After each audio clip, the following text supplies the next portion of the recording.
Substance abuse and mental health disorders are closely linked, which is why the key to success in overcoming these issues, such as depression and anxiety, can hinge on keeping patients alcohol and drug free. So in our special series on mental health to save one life, we're now taking a closer look at the keys to staying sober.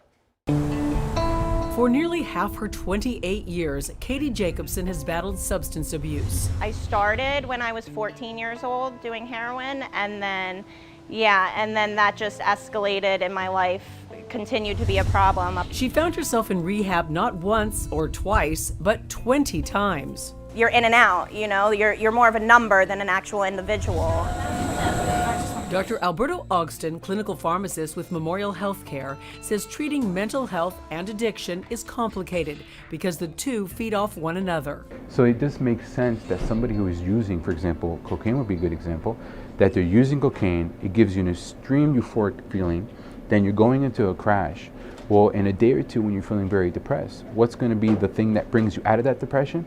Reusing cocaine. When it comes to getting proper care, drug and alcohol attorney Mark Astor says a major roadblock to good care is cost, which can run several thousands of dollars a month. We're in the middle of an epidemic here, and the big, sort of 800-pound gorilla in the room is not everybody has access to treatment because if they don't have insurance or the financial resources, how do they get help for their loved one? I mean, they can get in line at a county facility, but those folks are, they are tapped for resources. Astor says when choosing a rehab, do your homework. Check licenses and qualifications. Look for programs that don't have a fixed length of stay. Choose facilities that emphasize individual treatment with well-trained therapists.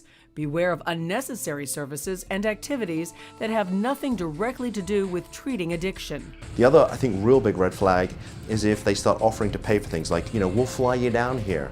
We'll give you this, we'll give you that. That's called patient, that's illegal, and you can't do that. You can't give folks a financial incentive to come to your treatment center. Last year, Katie finally found her way to a facility that gave her help that she needed to finally stay sober.